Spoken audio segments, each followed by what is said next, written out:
Hey, what's up guys? Today we're going to teach you how to corner.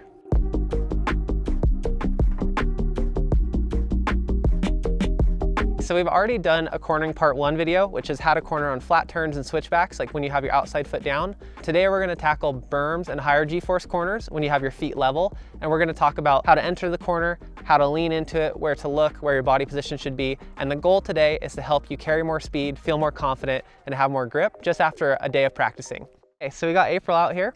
And today we're gonna try to get you ripping through a turn. But first, before we do that, let's talk about the most common mistakes I see really briefly. There's 4 kind of key mistakes I see people make a lot. If it looks like you, stick around, we'll show you how to address them and the reasons why they kind of affect your cornering. Those 4 mistakes are, number 1, coming in too fast into the turn. I see that one a lot where people are coming in going really quick and then last second they have to kind of hit the brakes in the corner.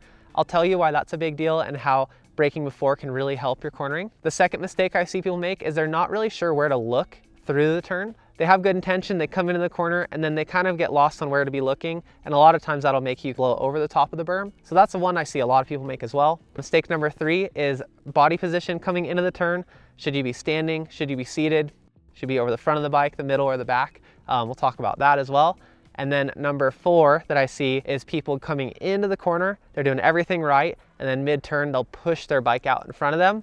A lot of times people think that they're like pumping or something, but I'll tell you why that affects your cornering and how we can clean that up and get you going faster. With all that being said, let's go ahead and have April start working on the corners back here. We're gonna have her do it with no coaching first, and then we can kind of talk about what she's doing right, what she can improve, and how to get you going faster. All right. So April's up at the top about to hit these corners for the first time, but I just wanted to be fair and tell you guys she has a pretty good base of cornering already from her motocross background. So if she looks good on this first one, don't be surprised, and then we'll kind of work on dialing it in and we'll make sure to explain the reasons why we're doing everything that we're doing. You ready? Yeah. All right.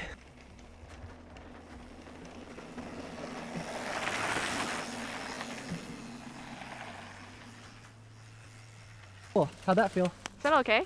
Sweet. The only thing I really saw right off the bat was just your braking, so we can Yeah. work on that later.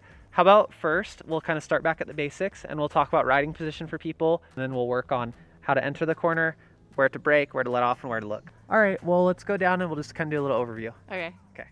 So when we're talking about like a berm corner or a high G-force turn, what we're talking about is anytime that your bike experiences G-force, so you're going through a corner and you kind of feel the suspension load. The reason that when we're in that situation, we want to have our feet level is because when you have one foot down, like on a flat corner, you can get away with putting one foot down. But if you get G-force into that, it'll actually push your bike and make it want to stand up. So that's why on higher G-force corners or like high-speed berms, we'll do feet level. And that's kind of the riding position and theory behind that, is feet level. And then I'll show you guys where you should be on the bike coming into the corner. Now that we kind of established that you're going to want to have your feet level, the next thing that we'll talk about is whether you should be standing or if you're going to be seated. I always prefer to be standing. The reason being that when you're seated, if there's any holes in the berm, then as you're seated, the bike's going to transfer that energy into your body and it'll kind of make you bounce as you're going through the corner. That makes your grip not as consistent. Whereas if you're standing or hovering above the seat, then essentially the bike can move and it's not affecting your body weight. And so that's why I like to always be standing. I think you should be in a good, like nice neutral riding position, which is what we've talked about in some other videos. So go ahead and hop in like a nice neutral riding position. As she's coming into the corner, I see a lot of people not sure where to be. I'll see some people come into the corner like that. I'll see some people come into the corner in front, and it's kind of like a guessing game. You want to be kind of as centered as possible, and you want to think about it so that when your bike is experiencing the G-force in the turn, both the front and rear shock are kind of moving equally.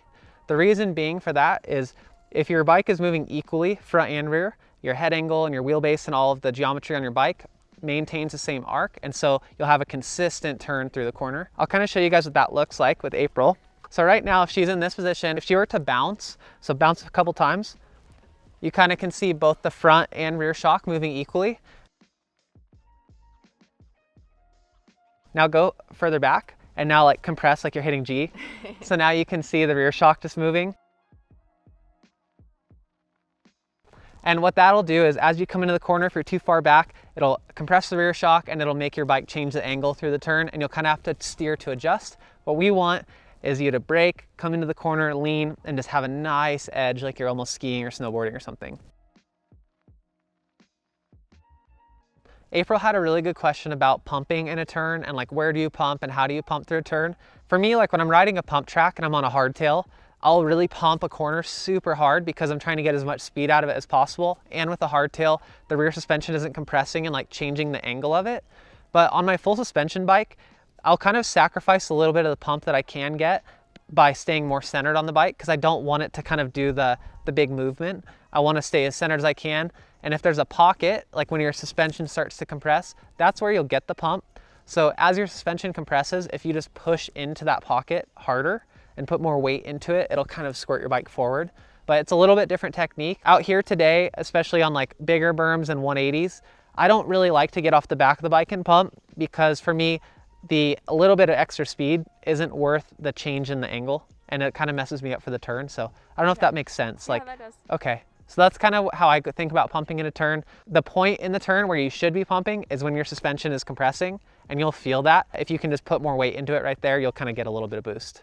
Okay. When I'm cornering on a downhill, a lot of times it helps so much to have your seat down. So if you have a dropper seat post, that helps a lot. And if you're someone who's been struggling through corners and not being able to get the bike leaned enough, having your seat dropped a few inches can help a ton. So when we're doing all this stuff, our seat's gonna be down. That way the bike can kind of move underneath us without the seat getting in the way.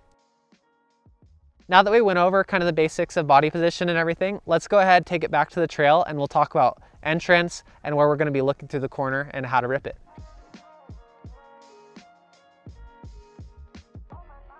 Now we're gonna talk about where to brake going into a corner. We touched on this a lot more in depth in the braking video, so check that out if you wanna learn more about that, but really briefly, let's touch on it. And anytime you're going into a corner, I like to try to get all my braking done. You can barely see it, there's a little leaf right there. I like to try to get all my braking done before the turn starts to turn. So on this turn in particular, April's gonna have this really long straightaway leading into it. So she'll get a ton of speed coming through here, kind of set up a little start braking point just as a guide, but she's gonna brake, brake, brake, brake, coming through here, and then her braking should be finished right as she gets to the point where the turn really starts to curve, and that will be where you wanna let off your brakes as much as you can. How do I know when to start braking for each corner? Because you have it set.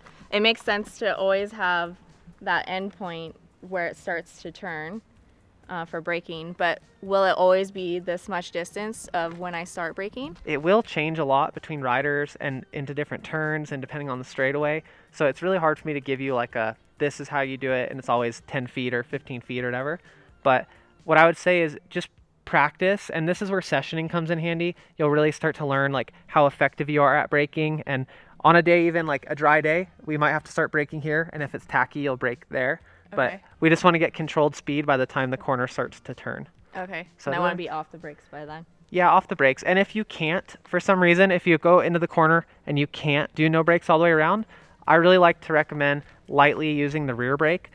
Because that way it won't upset your geometry quite as bad and it won't shift your weight forward quite as bad, and you'll kind of maintain more front tire traction. Okay. So all your braking done, both brakes in a straight line if you can, let off to go around the corner, and if you need to, just lightly drag the rear brake. Okay. Cool.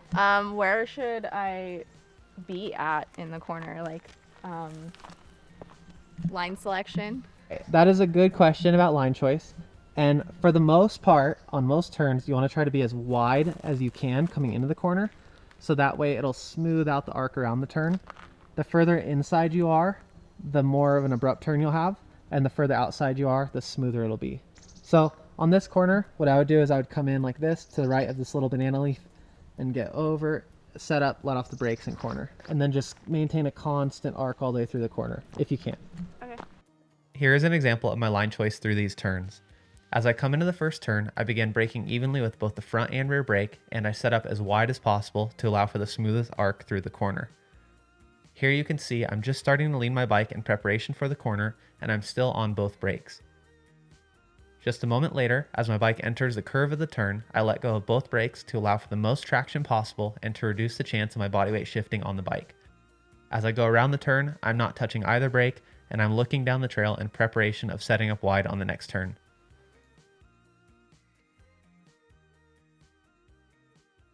Where do you look in the corner? How about just kind of show you a good one and a bad one. Okay.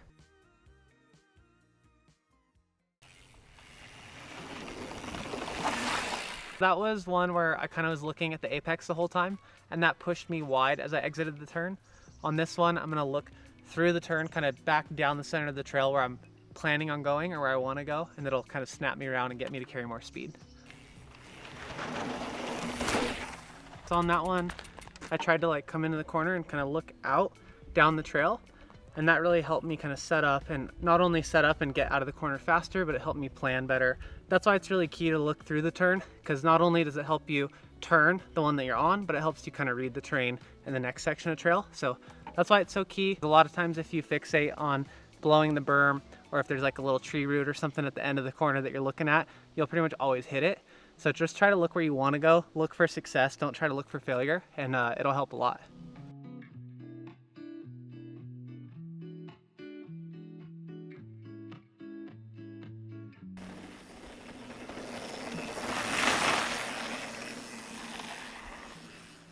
Security will fade. It's the modern century. That was super fast on the second one. Try just kind of staying a little bit more centered on the bike, both sideways and front to back. Okay.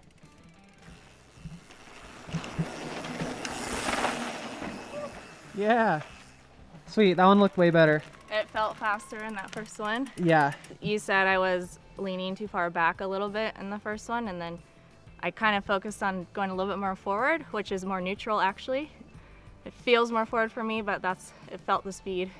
It was That's weird. cool. You felt it a lot better. Yeah. Yeah, it'll be nice. That's like when your bike compresses equally and not rear first. So Yeah. being a little bit more forward will help a lot. Good job. Thanks.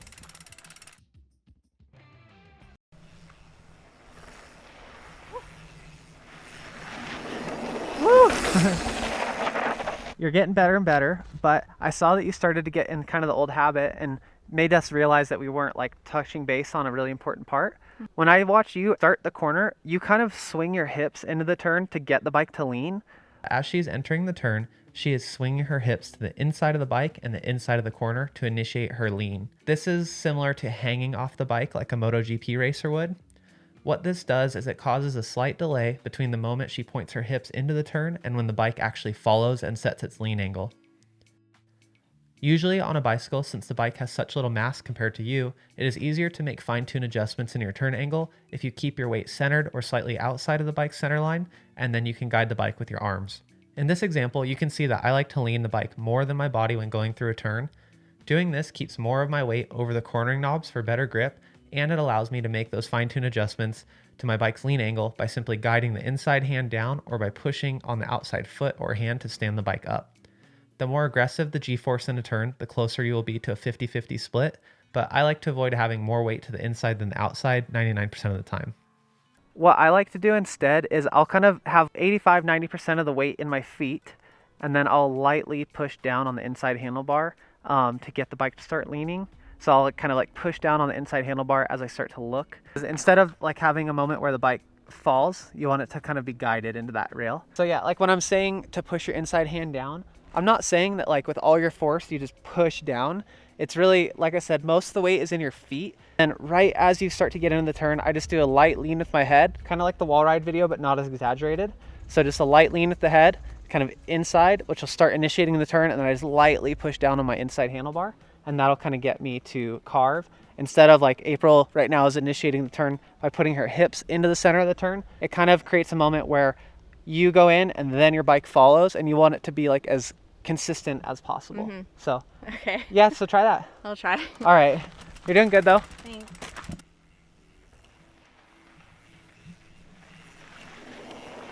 Yeah,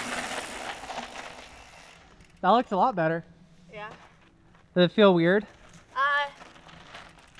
I mean, it maybe feels exaggerated in my head, but I just kind of pretend to lean. Yeah, no, that looked a lot better. It didn't have that kind of moment where you put your hips in and then it fell. Just try it a couple more times and see if it feels good. Okay.